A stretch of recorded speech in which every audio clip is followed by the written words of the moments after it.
তেল যদি দিয়ে থাকে, তেল যদি আইসা থাকে, তেল কোথায়? গাড়ি যদি না চলে তাদের সংসারও চলবে না। জ্বালানি মন্ত্রী টোটালি বাস্তবতার সাথে কোনো মিল রেখে কথা বলে না। গতকাল যখন আসছে বলছে 12টার দিকে দিব, তাই সকাল 10টা থেকে এখানে এসে বসে রয়েছে। যখন 12টা বাজে তখন বলতেছে নাকি 3টার সময় তেল দিব, তারা তেল এখন তিনি আনতে পারে নাই। বলতেছে তেলের সংকট নেই, তেলের সবকিছু মজুত আছে, ঠিক আছে, হরমুজ প্রণালী দিয়ে বাংলাদেশের জন্য তেল দিচ্ছে। তেল যদি দিয়ে থাকে, তেল যদি আইসা থাকে, তেল কোথায়?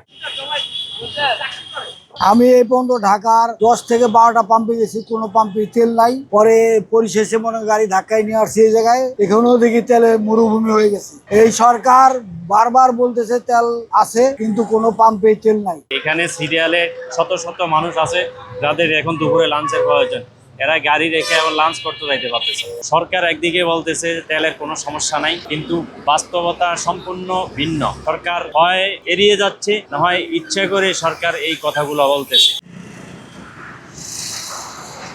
গতকালকে প্রায় 2.5 ঘন্টা লাইনে দাঁড়াইয়া পরে তেল পাই নাই। আমার সিরিয়াল আসতে আসতে তেল শেষ হয়ে গেছে। 4 বছর আগে আমিও উবার পাঠাও রাইড শেয়ার করছি। এই জীবিকায় যারা নিয়োজিত আছে তাদের জন্য তো এটা অপরিণীয় বাহন, কারণ তেল ছাড়া তো তাদের গাড়ি চলবে না। গাড়ি যদি না চলে তাদের সংসারও চলবে না।